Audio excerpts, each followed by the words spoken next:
नमस्कार साथियों, कक्षा 6 से कक्षा 12 के अंतर्गत महत्वपूर्ण प्रश्नों के बारे में बात कर रहे थे।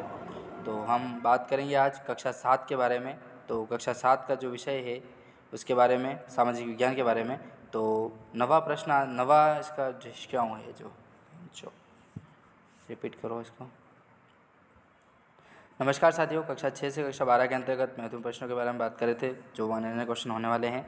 तो कक्षा 7 का अध्याय नंबर 9, लोकतंत्र और समानता, आज हम बात करेंगे। इसके साथ साथ हम 10वें अध्याय जो है लैंगिक समझ और संवेदनशीलता, इसके बारे में भी हम बात करेंगे। ठीक है, तो बिना टाइम गवाए शुरू करते हैं।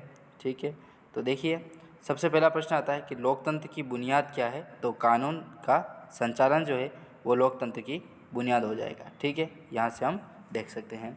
तो लोकतंत्र की बुनियाद कानून का संचालन है। फिर बात करें तो लोकतंत्र की मुख्य विशेषता क्या है। तो विशेषता जो है वो है समानता। तीसरा प्रश्न आता है कि भारत में कितने वर्ष की आयु के बाद मतदान करने का अधिकार मिलता है। तो 18 वर्ष। ठीक है, ये बहुत बेसिक क्वेश्चन है, ये आपके आगामी एग्जाम्स में देखने को मिलेंगे क्योंकि पेपर यहीं से टाइप होते हैं। आपको पता है राजस्थान जिला दर्शन जो RBSC और NCERT की जो बुक है वहीं से क्वेश्चन बनते हैं। तो देखिए, फिर चौथा प्रश्न आता है कि अवसर की समानता के लिए कुछ लोगों को दिए जाने वाले विशेषाधिकार को क्या कहते हैं। तो उसे आरक्षण के नाम से जाना जाता है। न्यायालय में जनता की भलाई से जुड़े हुए विषयों का प्रार्थना पत्र क्या कहलाता है। तो उसे जनहित याचिका कहा जाता है। ऐसा समाज जिसके सभी वर्गों में सामाजिक, राजनीतिक व आर्थिक समानता स्थापित हो उसे क्या कहते हैं। तो उसे समतामूलक कहा जाता है। हिंदी में आपको याद रखना है समतामूलक। इंग्लिश क्या होता है ये मुझे भी कुछ आइडिया नहीं है, एक बार आप कभी गूगल वगैरह कर लेना। फिर बात करते हैं सभी नागरिकों को उनके धर्मों के आधार पर भेदभाव न करते हुए समानता देना क्या कहलाता है। तो उसे पंथ निरपेक्षता कहते हैं। ठीक है, धर्म निरपेक्षता नहीं कहा जाता है, उसे पंथ निरपेक्ष कहते हैं, धर्मों के आधार पर भेदभाव न करने की क्रिया को। फिर बात करते हैं 10वां इसमें अध्याय आता है तो लैंगिक समझ और संवेदनशीलता के बारे में। तो इससे बनने वाले जो क्वेश्चन हैं उनके बारे में बात कर लेते हैं। महिला व पुरुष में शारीरिक बनावट को लेकर किया जाने वाला भेदभाव क्या कहलाता है। तो उसे लैंगिक भेदभाव कहते हैं। ठीक है, तो शारीरिक बनावट से लेकर जो भेदभाव है वो लैंगिक भेदभाव कहलाता है। राज तरंगिणी में किन योद्धा महिलाओं का वर्णन है। तो वह है सुगंधा, दीदा व कोटा। ये जो महिलाएं थी वो राज तरंगिणी जो योद्धाएं महिलाएं थी उनका वर्णन मिलता है। प्राचीन काल में कौन सी विदेशी महिलाओं का वर्णन मिलता है।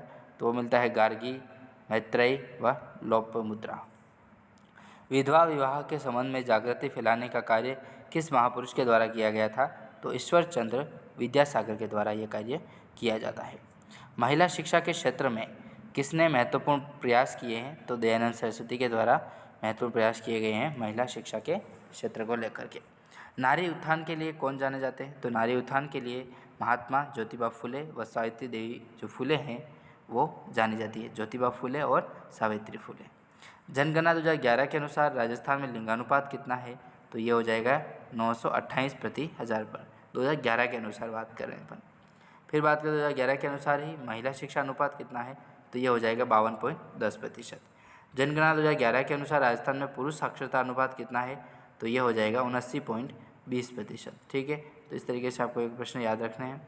फिर महत्वपूर्ण प्रश्न आता है कि महिला हेल्पलाइन का नंबर क्या है। यदि कोई भी महिलाओं की कोई भी छेड़खानी वगैरह कुछ भी करता है तो उसके लिए हेल्पलाइन नंबर जारी किए गए हैं। तो वह है 1090 1095 112। ठीक है, इस तरीके से आप इनको याद रख सकते हैं। बालिकाओं की उच्च शिक्षा हेतु बचत द्वारा धन जुटाने के लिए सरकार द्वारा कौन सी परियोजनाएं चलाई जा रही है।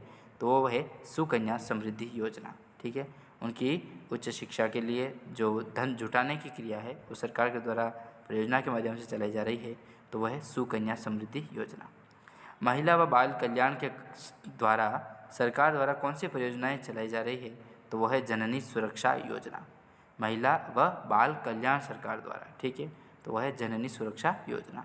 लिंगानुपात समानता के लिए सरकार द्वारा कौन सी परियोजनाएं चलाई जा रही है। तो लिंगानुपात समानता के लिए बेटी बचाओ बेटी पढ़ाओ चलाई जा रही है। ठीक है, तो ये कुछ महत्वपूर्ण प्रश्न थे। ठीक है, एक और लास्ट क्वेश्चन रहा है, इसको अपन देख लेते हैं। भामाशाह योजना के तहत परिवार का मुखिया किसे कहा जाता है। तो वो महिला को कहा जाता है। ठीक है, भामाशाह जो योजना है उसमें महिला प्रधान माना गया है। ठीक है, जबकि पितृसत्तात्मक जो अपन बात सुनते हैं तो वो पितृसत्तात्मक अभी माना गया है। भामाशाह योजना के अंतर्गत बात करें तो महिलाओं को लीडर मानते हैं। ठीक है, फिर अध्याय 11वां आता है कि राजस्थान का सामाजिक, आर्थिक व प्रौद्योगिक विकास ठीक है, तो वीडियो थोड़ा लंबा हो जाएगा, तो इसका अंत यहीं करते हैं और मिलते हैं नेक्स्ट वीडियो में दोस्तों। तब तक के लिए जय हिंद, जय भारत।